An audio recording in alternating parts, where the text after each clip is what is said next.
My name is Jake Vanderveld. I am the Sales Enablement Operations Manager at Wolfspeed.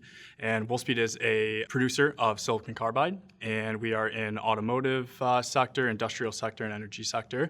And my primary position is managing all of our different digital platforms, Salesforce, Highspot, ZoomInfo, Qualtrics, to name a few, and really the user interface and the back end behind them.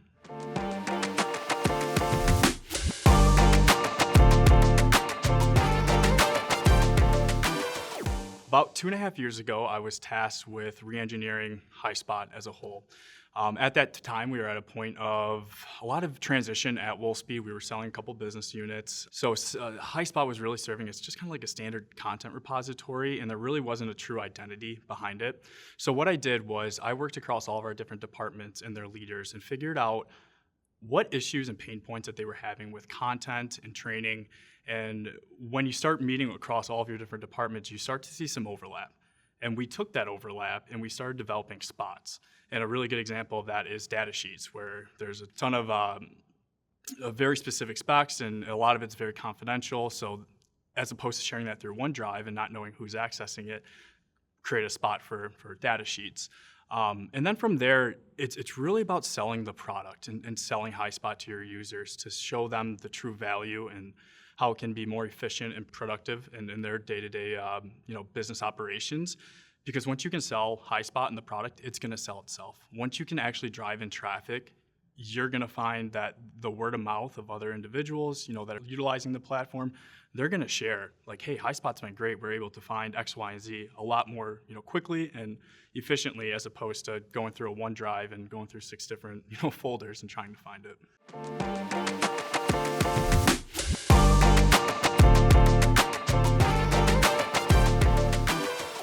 Number one thing that I have learned over time is you have to instill the confidence that your content is up to date and it's fresh. As soon as your users go in and if they find a piece of content that's not up to date or it's not fresh, you've lost them. And it is extremely difficult to retain those users and try to get them back into the platform. So a couple things that we do to help kind of build and restore that trust and confidence over the years was we send out an annual survey. And this really gives us a pulse of the heartbeat of, how our users are, their sentiment within the platform itself, which has been awesome. So we ask them in regards to their overall experience, trainings, what content isn't in Highspot that they think should be. And that really helps us build a brand, because my team will then go and act on that feedback and reach out to individuals who may be struggling. And then we'll send a follow-up email in 2 to 3 months' time to say, hey, we got your feedback. These are all the initiatives that we're going to be driving. They love that. People love to be heard and know that when they take the survey, they're going to be answered. And then obviously for the next surveys that we run, they're obviously going to partake in them so they can get their voice heard and so that we can take that next step. The next thing is finding super users across your company in different departments. I'm sure I can speak for a lot of sales operations and sales enablement peers to say it is very difficult to resonate with salespeople when you try to push a narrative that, hey, it's going to increase your efficiency or productivity when you don't come from sales or you don't come from finance or any of those other departments. But when you can find a super user and kind of help coach them along the way and show them, and they eventually are becoming, champions of your platform, those are the people that we have found the most beneficial to grab and put in front of the sales teams to say, hey, sales, I have found X, Y, and Z to be critical to my success. I no longer have to go through 4 or 5 different steps or folders in order to get this content. It's right here within the ecosystem for me. And then the last thing I would say on that front is when we re-engineered Highspot, we took a look at all of the content that was being viewed the most, and we brought that directly on the homepage. A major pain point from the surveys that we found was, hey, I have to do 6 or 7 different clicks in order to find something, or this spot into this page into. So what we did was, a great example is our company overview that is referred to probably the most within Highspot. That's directly on our homepage and quickly accessible for anybody that hops on.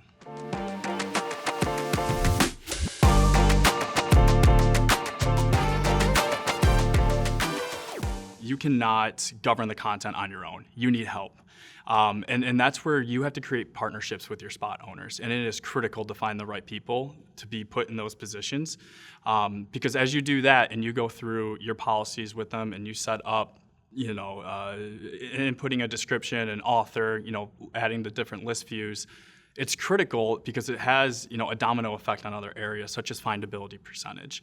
And one of the common pain points that we find with our users is when they are searching for different pieces of content, they were getting a plethora of different results. When you have the correct governance policies in place and you have a description for every piece of content, you have an author, and then you have a spot owner on top of that to, obviously approve content that's being added there and just go through it on a day-to-day basis, you improve those findability scores tremendously, and that's something that we found and really helped with our governance. And then the other thing, best tip that I would give for governance for any of the other Highspot people out there would be, we set up about every 6 to 7 weeks with our spot owners, we set up a review session with them. And this really creates a partnership with our spot owners to make them feel like they're not on their own, or we're just putting all the responsibility on them. So we'll spend 30, 45 minutes with them, go through their spot, see if there's any unavailable content on it. We'll go through all of their policies, who their uploaders are, and it just really creates a good rapport with them to make it feel like we're not putting them on an island, and we're their partner with them and achieving, a very good governance throughout the platform.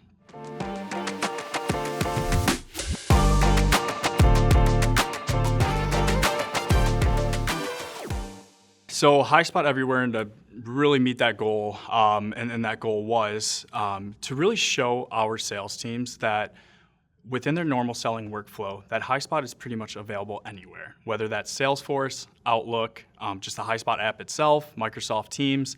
And the real reason behind wanting to drive that adoption for them is to show them when they are going into Salesforce, or if they're going into an email and they need to connect with a customer, Highspot's right there for them, and it is a lot more efficient and productive on their end to click, the Highspot integration app, or this, go through our opportunity pop-out within Highspot and be able to grab that content and send it directly to the customer, as opposed to them going through the struggle of, okay, I'm typing up an email, what do I need to type? Hey, we already have a pitch template for you that you can just directly utilize from the Highspot integration within Outlook to create that curated message, save you minutes on end of typing up an email. You can grab content that's available for you right from that Outlook integration as well.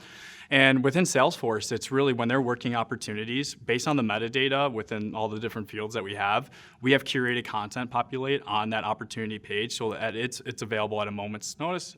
It's right in their line of sight, so that if they're working with a specific product and they need to send those specs to a customer, we already have all those specs available because they're within Highspot and they're available within that pop-out. So that's really, just kind of proving, or just showing some proof of value behind Highspot Everywhere, as opposed to just saying, hey, here's the Highspot, website, go here and this is where you can find everything. But if you can incorporate it in their selling workflow and be able to show them it's available at a moment's notice and get content, with the click of a button to their prospects and their customers and not have to type an email, it sells itself.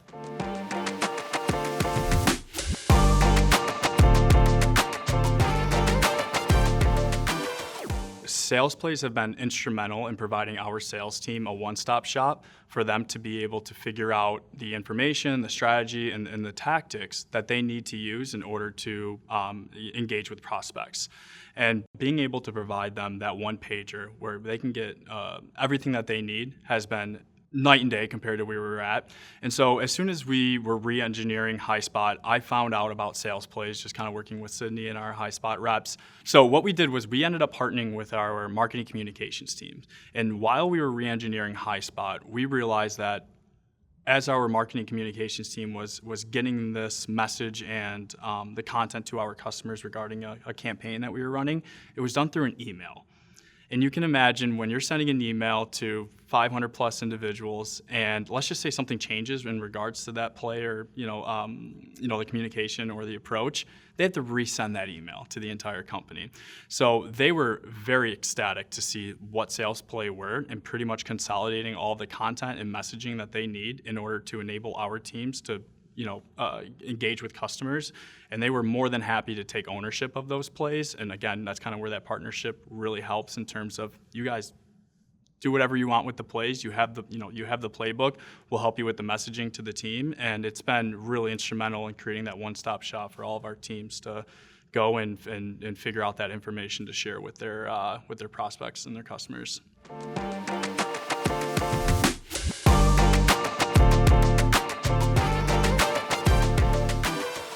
as a part of like the adoption and success, one thing that we wanted to focus on was pitching specifically. We wanted to make sure that we were sending the same congruent message worldwide to all of our customers.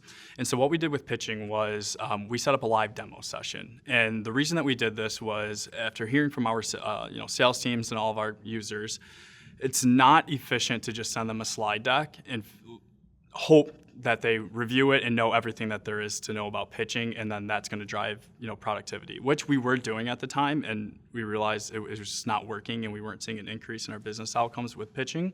So what we ended up doing was globally we were running different office hours or live pitching demos on how to pitch, and this is where we kind of integrated that Highspot everywhere. Highspot's available within Outlook. This is how you pitch directly from Outlook. Send that message, within 3 minutes to your customer. And so what we saw the results of that were we had a 35% increase in pitching compared to the last quarter. So we went from about 350 pitches on average to 480-ish after doing our live demo sessions, which has been great. So we're just getting content in the hands of our customers. They're viewing it longer, which is obviously what leadership wants to see at the end of the day, is how long that content's actually, being viewed by our customers and how much of it is being viewed by customers.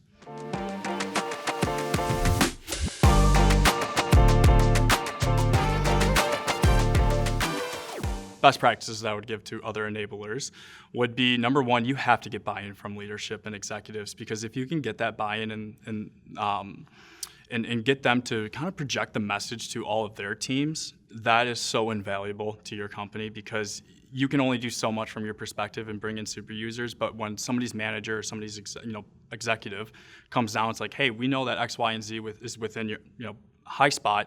Should probably go in and pitch it, or go and view it, such as a company overview or anything along those lines. Number two, I would say you need to get a pulse of the heartbeat of your users and what their sentiment is toward Highspot. You need to get a general understanding of what's working, what's not, what pain points that they're facing. Because like I said, when people are they feel like they're being heard, that's instrumental in driving growth and development of Highspot, and it's going to keep retaining them and bringing them back.